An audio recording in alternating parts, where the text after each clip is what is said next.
Nakukaribisha tena katika kipindi chetu pendwa kabisa. Leo tutaangalia marais 10 kutoka Afrika ambao walifariki wakiwa madarakani. Nikianza na rais wa kwanza kabisa. Rais wa kwanza ni Hage kutoka nchini Namibia. Alifariki dunia Februari 2024 kwa maradhi ya saratani akiwa na umri wa miaka 82. Amefia kwenye hospitali ya Lady Pahamba jijini Windhoek. Wa pili ni John Pombe Magufuli kutoka nchini Tanzania. Hayati John Pombe Magufuli alifariki dunia Machi 17, 2021 kwa maradhi ya moyo akiwa na umri wa miaka 61. Alifariki katika hospitali ya Mzena jijini Dar es Salaam. Wa tatu ni Idris Deby kutoka Chadi. Alifariki dunia Aprili 20, 2021 baada ya kujeruhiwa akiwa katika mstari wa mbele katika mapigano dhidi ya waasi nchini Chadi akiwa na umri wa miaka 68. Wa nne ni Pierre Nkurunziza kutoka nchini Burundi. Alikuwa rais wa Burundi. Alifariki dunia Juni 8, 2020 baada ya kupatwa na shambulio la moyo akiwa na umri wa miaka 55. Wa tano ni Michael Sata kutoka nchini Zambia. Michael Sata alikuwa rais wa Zambia. Alifariki dunia Oktoba 28, 2014 jijini London, Uingereza alipopelekwa kwa matibabu akiwa na umri wa miaka 77.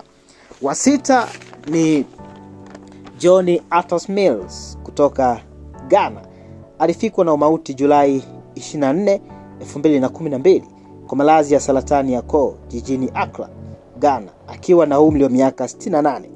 Wa saba ni Bingu Mutharika kutoka nchini Malawi. Alifikwa na umauti Aprili 5, 2012 jijini Lilongwe akiwa na umri wa miaka 78. Sababu ya kifo chake ilielezwa kwamba ni shambulio la moyo. Wa nane ni Malama Bukai Saha. Alifikwa na umauti Julai 9, 2012 kwa ugonjwa wa kisukari akiwa na umri wa miaka 64. Wa tisa ni Umar Musa Yar'Adua kutoka nchini Nigeria.